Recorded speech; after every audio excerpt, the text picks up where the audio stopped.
Bonjour à tous. Mes frères et sœurs bantous, ne négligeons pas l'esprit Congo. Il est là et il guide ses enfants. J'en profite pour remercier le frère qui m'a fait ce commentaire.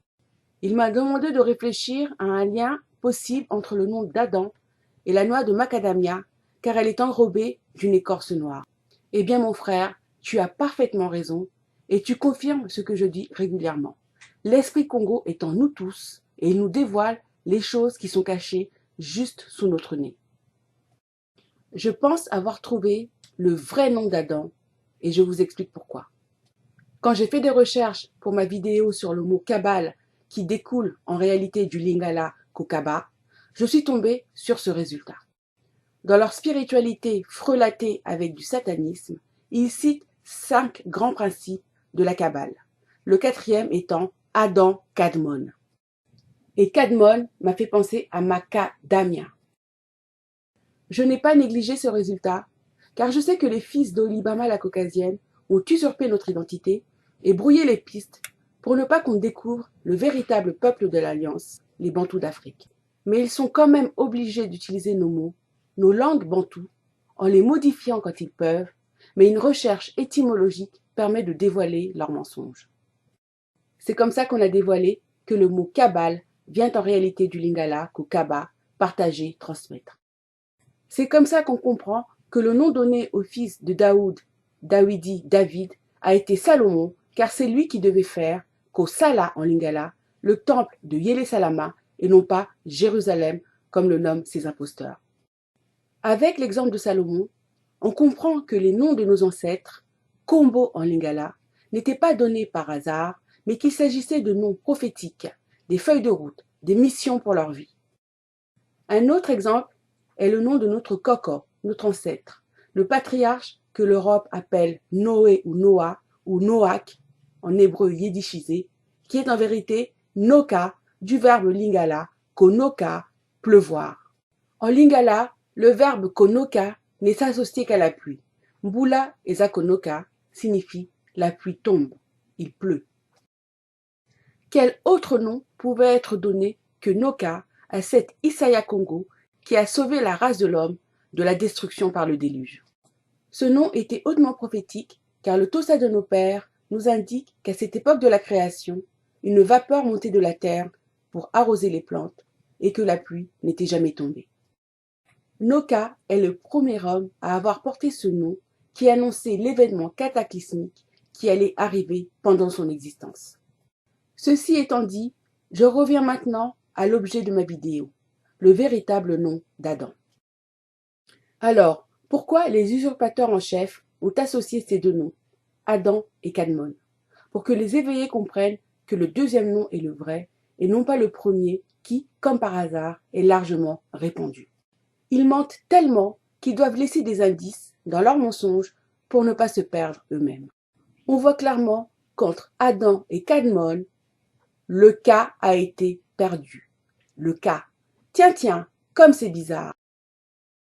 Dans une vidéo, j'avais parié que le nom du premier homme créé par Tata Nzambe devait forcément commencer par la lettre K, puisqu'il est devenu Kufa, meurt après sa transgression. Lisons donc ce que ces imposteurs disent sur le nom Kadmon. D'après l'engeance de Olibama, Kadmon signifie primordial. Or, le mot primordial a plusieurs synonymes, notamment prédominant, prééminent et surtout premier. Ces imposteurs nous dévoilent que Kadmon avec un K contient le but divin ultime de la création, à savoir l'humanité. Comme toujours chez eux, le mensonge est mélangé à la vérité et ils font tout pour s'incruster dans le tableau de famille des enfants de la création. Nous savons que Tata Nzambe, dont le nom est Congo, a créé l'homme à son image et selon sa ressemblance, et vous connaissez la preuve de notre ascendance divine, nos cheveux qui défient les lois de la gravité et montent vers le ciel lorsqu'ils poussent. Tandis que les êtres humains qui forment l'humanité engendrent des néphilim et qui ont tous le gène de néandertalien et qui arborent la déchéance de leur géniteur, les cheveux qui tombent vers le sol lorsqu'ils poussent. Nous devons réaliser que les fils d'Olibama ont pour stratégie de modifier les noms pour cacher l'africanité et la bantouité de la Bible. Ils ont caché le nom de Koy pour le remplacer par celui de Japhet pour s'incruster dans le tableau de famille des enfants du Créateur du ciel et de la terre. Ils ont caché le nom de Noka pour le remplacer par celui de Noach. Ils ont transformé le nom du peuple kémite, qui sont les Bantous, les vrais Hébreux de la Bible, pour le remplacer par peuple sémite, qui sont des Caucasiens. Le Tossa de nos pères est devenu dans leur bouche mensongère la Torah. Les ruines du temple de Yélé Salama, qui sont dans le désert du Kalahari, est devenu le mur des lamentations de Jérusalem, dont on sait que ce sont les vestiges d'un théâtre romain. La déportation par bateau des Kémites, les Bantous d'Afrique, est remplacée par le convoyage par chemin de fer des Sémites, les Caucasiens, engeance de Olibama.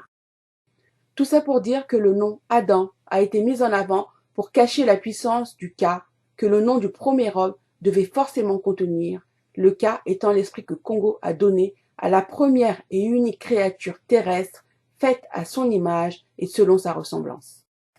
Aussi je considère que parce qu'il contient le Ka, Kadmon est le vrai nom, mais yiddishisé de l'homme primordial, l'homme premier, fondateur de la lignée des hommes. Mais reste à trouver la vraie version, la version bantou de ce nom. Eh bien, j'ai découvert en faisant cette vidéo qu'il existe un nom bantou qui a justement cette signification et qui contient le Ka. Ce nom est celui qui s'affiche à l'écran, Kamwana. Et pour nous qui parlons le lingala, il est explicite. Kamwana est l'enfant qui porte le Ka. J'ignore si ce nom est très usité chez nous qui parlons le lingala. Mais dans d'autres langues bantoues, oui. Voici une définition. Le nom Kamwana peut être interprété comme signifiant enfant ou progéniture dans certaines langues bantoues, suggérant une signification familiale ou liée à la lignée. Et que veut dire la lignée? Une lignée est un groupe de descendance dont la filiation remonte à un seul parent, soit le père, lignée paternelle, soit la mère, lignée maternelle. Tous les membres d'une lignée descendent d'une même personne. Or, la première créature est bien la fondatrice d'une lignée, ce qui veut dire que Kamwana est à l'origine d'une lignée, celle des hommes. Kamwana est donc bien le vrai nom du premier homme et non pas être humain comme je vous l'ai expliqué, créé par Tata Nzambe dont le nom est Congo. Et comme son créateur, son nom contient le Ka primordial de ceux qui ont fondé des lignées comme les trois fils de Noka Noé, Kem, Kam et Koi, qui sont les primordiaux, ceux qui ont perpétué les trois lignées d'hommes noirs qui ont repeuplé la terre après le déluge. En lingala, langue qui permet le mieux de décrypter la Bible, car il est en réalité le galiléen, Mwana signifie enfant. Kamwana est donc l'enfant terrestre de Congo auquel il a donné son esprit, le Ka. Kamwana n'a pas été créé adulte, mais enfant, car c'est Tata Nzambe qui lui faisait son éducation et le gardait. Tata Nzambe Congo prit l'homme et le plaça dans le jardin d'Éden pour le cultiver et pour le garder. Ce texte est très mal enseigné dans les églises.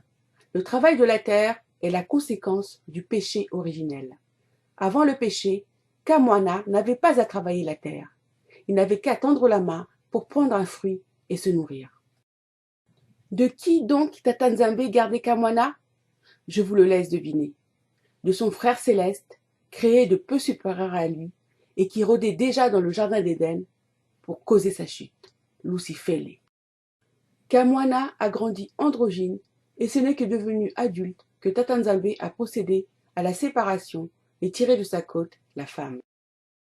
Cette femme, tirée de sa côte, n'était différente de lui que par son genre féminin et les attributs reproducteurs qui font sa particularité. Et la parole nous enseigne que c'est Kamwana lui-même qui l'a nommé, faisant référence à sa capacité de porter la vie. Son nom, de toute évidence, n'est pas Ève, mais un nom bantou qui doit prophétiser son rôle majeur dans le peuplement de la terre. Et Tata Nzambe nous le révélera en temps voulu. Je vous remercie pour votre fidélité, vos encouragements, vos commentaires, vos partages, vos pouces en l'air, et je vous dis à très vite.